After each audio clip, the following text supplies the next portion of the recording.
thepascal. You are now rocking with that dude Pascal.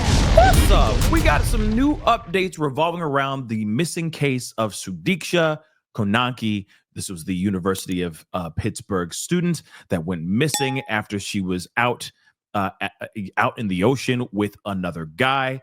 The guy came back, but she did not return back to the resort. And of course, that following day, her friends who were with her at this resort for spring break basically reported her missing. And it's been days, several days of people and local authorities and whatnot trying to find this young woman, okay, this young 20-year-old college student. They still do not know where this woman is or where she could be. And of course, a lot of speculation and a lot of eyes are now being looked at the last person that saw this woman alive, this young woman alive. His name is Joshua Ribe, okay? He's now speaking out for the first time ever. And there's a lot of things that are being said here that just look very, very questionable, okay? Look very sus. And again, we have a lot of questions. Of course, we all wanting to know what the hell happened here and where, more importantly, where is Sudiksha? Because she is nowhere to be found. And a lot of things that are being said here just don't make any sense. Again, it's sus as hell. I still believe that there could have been foul play here.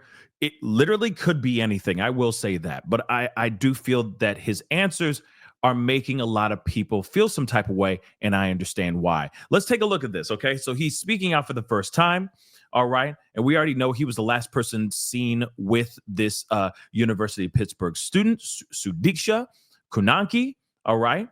And she was in this ocean with him, and then, of course, out of nowhere, she just disappeared. And that's the other problem too. He has a tendency of changing his story. He's changed it like I don't even know 11 times at this point. But now he is speaking out and giving us a more collected account of what happened here. Because again, a lot of it doesn't make any sense. Don't worry, we're going to talk about the other stories that he has said in the past, but now he is changing the narrative a tiny bit, okay? So, again, he is still a person of interest. His passport has been taken.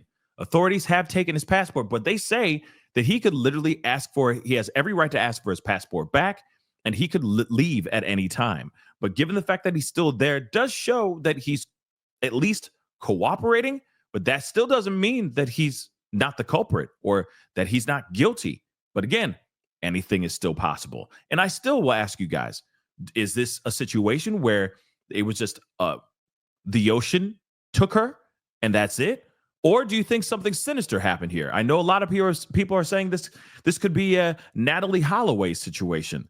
Some people are saying other things as well. Some people are even throwing up Shanquella Robinson into the mix as far as a case that this echoes, because they're also going at the friends for leaving Sudiksha behind, right? And letting her be with some stranger, with some guy she just met. So of course, I understand that there's a lot of people that feel some type of way about all of this. But again, I ask you guys, what are your thoughts? Is the ocean to blame, or is this something that Joshua did, right? But anyway, let's get into this, okay? So it says here, he like I said, he finally speaks out, and he's sitting there saying, "I'm just trying to help him out." And the ocean is a dangerous place. This is what he said to NBC. Okay, Ribe has told police conflicting versions of what occurred after they were seen heading to the beach, but he provided more insight in an interview with investigators this week, which doesn't make any sense. Why suddenly more information later? But then I can hear the other side of the fence. Well, if he was really, really drunk, there are things that he may not remember that he may remember later on as he starts to be more sober. He might have flashbacks of like, oh yeah, this happened, and no, that didn't happen. This happened instead, which is very possible. Clearly, this guy was out there having a great time. You can see the security cam footage. He was clearly drunk, okay? Clearly drunk for sure. But this comes after his uncle, which is crazy, this revelation. He reveals his uncle Richard revealed that Ribe, okay, has a girlfriend back home, okay, back at Minnesota St. Cloud State University, where he goes to school. So he's in school. He's 24 years old, still going to college, doing whatever he needs to do, okay? And he has a girlfriend back home. But I'm going to tell you this. I mean, this is a side note, but I'm just going to say it. You go out of town on spring break to Dominican Republic, either you're rolling solo dolo or you're out there hanging out with your boys. Your girlfriend's not with you. Yeah, you're probably up to no good. Okay. Or you're hoping to get yourself into some type of trouble, if you get what I'm saying. Not this kind of trouble, but the other type of trouble. Let's move on. He went on to claim a wave crashed and whisked them out to sea, both of them out to sea. He says, I kept trying to get her to breathe, but that didn't allow me to breathe all the time. And I swallowed a lot of water. Then he also added that he used to be a lifeguard, which is also incredibly important information right there, don't you think? Because there's a lot of theories out there that said maybe he's just not a good swimmer. Maybe he's not a strong swimmer. That's why when he finally got out to at least one of his stories is he got away from the ocean, got away from the water, and then he passed out on a lounge chair because of how much effort was exerted, right? For fighting for his life in the water, right? Now we're understanding that he was a lifeguard. Now, don't get me wrong. If you're drunk and you're in water, I mean, even the strongest of swimmers can get into some serious trouble. But still, no matter what, pretty insane stuff. That now he's sitting there saying, oh, I was trying to help her. I was trying to get her to breathe. Interesting. Ribe, contrary to what he has previously stated, alleged he was able to bring Konanki to safety before she went missing. So now he's saying that he dragged her out of the water, got her safe, and then she just disappeared out of nowhere, just vaporized out of thin air. Make that make sense, okay? When I finally reached the ground on the beach, I held her in front of me. She wasn't out of the water. She was knee deep and walking at an angle out of the water. Okay. The last time I saw her, I asked her if she was okay. I didn't hear her reply because I started vomiting all the water I had swallowed. After vomiting, I looked around. I didn't see anyone. I thought she had grabbed her things and left. Yeah, this is also the information that he did not say in the very beginning. He said he came out and, through the exertion of trying to tread water, he passed out on the beach, right?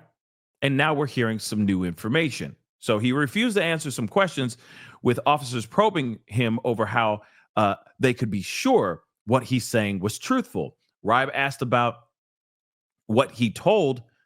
Asked about what he was told, his close friend about Konanki, and what he thought about her disappearance. Investigators also questioned if he knew if Konanki was able to swim, if she made any gestures or cries in the sea, if he called the cops or told the hotel, if he had told his friends about what happened and how he felt about the situation. To all of those questions, he said, my lawyers advised me not to answer that question, and I followed their advice before going silent. Now, again, here is Joshua Ribe right here.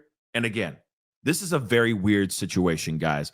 1 minute you're sitting there saying, oh, no, I was fighting for my life. I got out of the water, got to the beach, and I passed out. Woke up, and she was gone.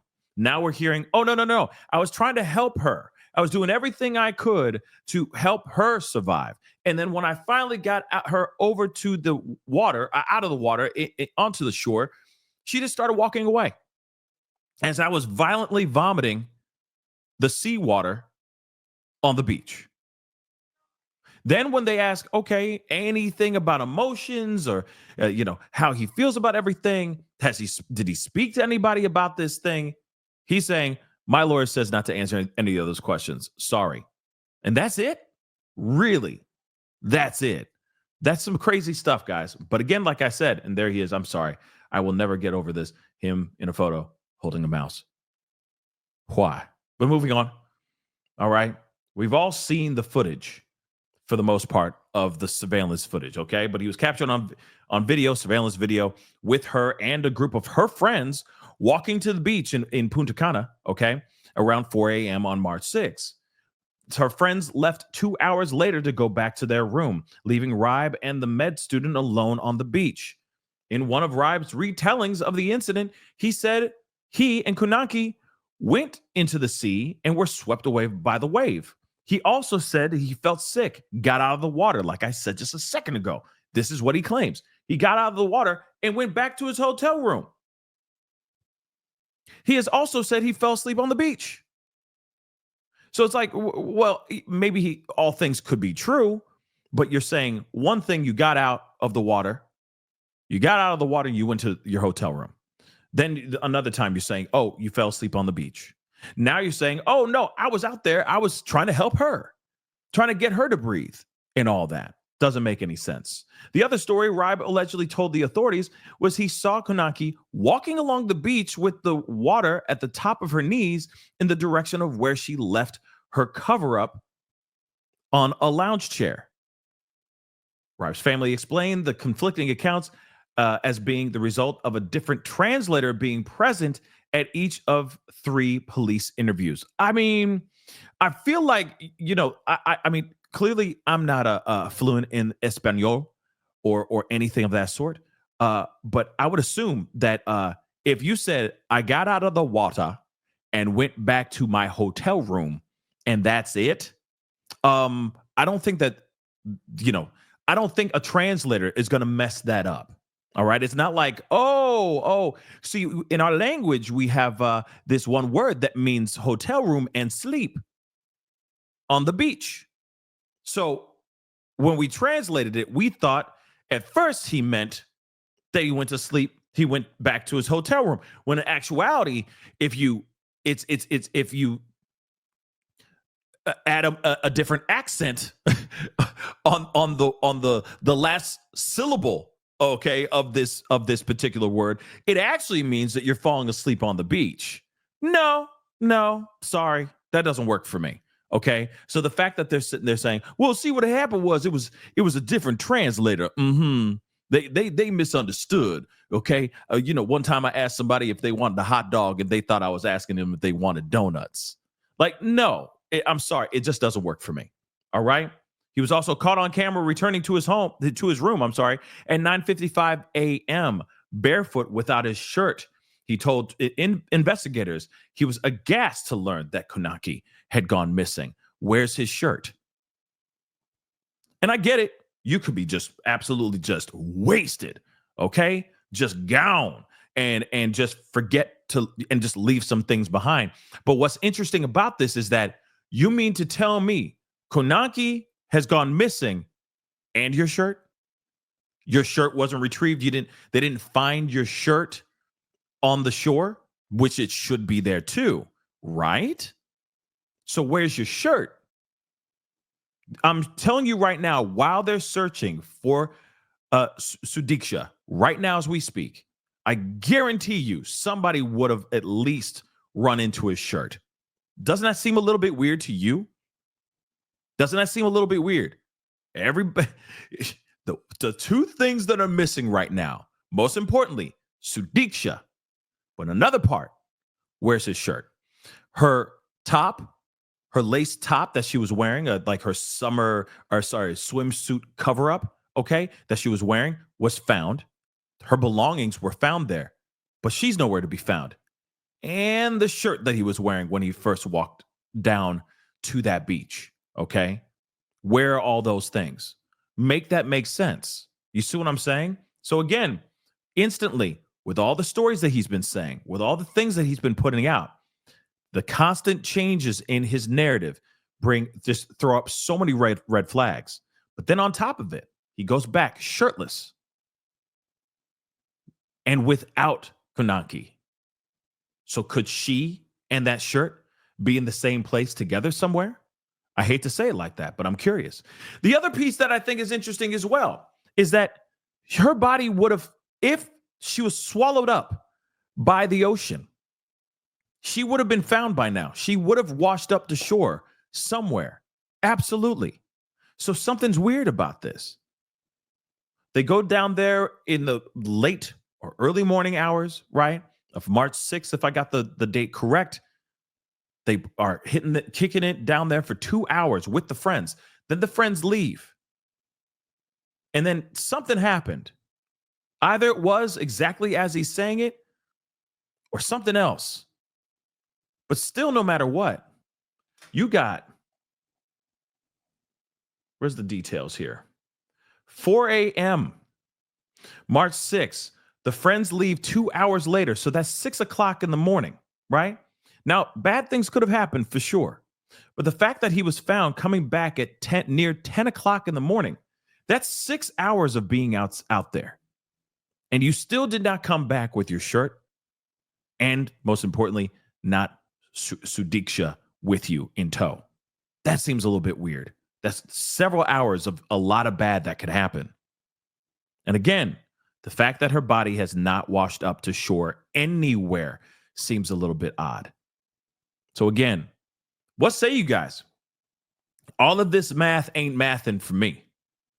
It seems as if he could possibly be hiding something. But then again, at the same time, it could really be the truth.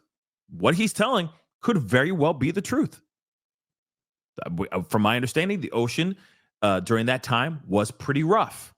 That is very possible. But I also will sit here and say, would you really go into the ocean if it's really that intense?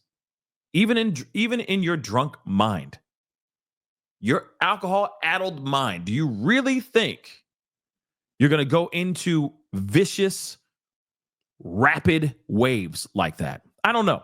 I just leave that question up to you guys. Let me know what your thoughts are. This is still extremely suspect to me because the story keeps changing. That is usually the sign of something bad. Just saying, okay? Anything's possible here, but yes, this is screaming. This is definitely screaming Natalie Holloway. This is definitely screaming Taylor Casey. This is definitely screaming even possibly Shanquella Robinson. Let's be real. Because why did the friends leave her behind? Why? Right? It's just a question, right? But anyway, guys, comment down below. Let me know what your thoughts are. Hit that like button down below. Crush that subscribe button. We'll be talking soon. Be good to yourselves. Be good to one another. This is the Pascal Show. Bye. Pascal. You are now rocking with that dude Pascal. We be going wild.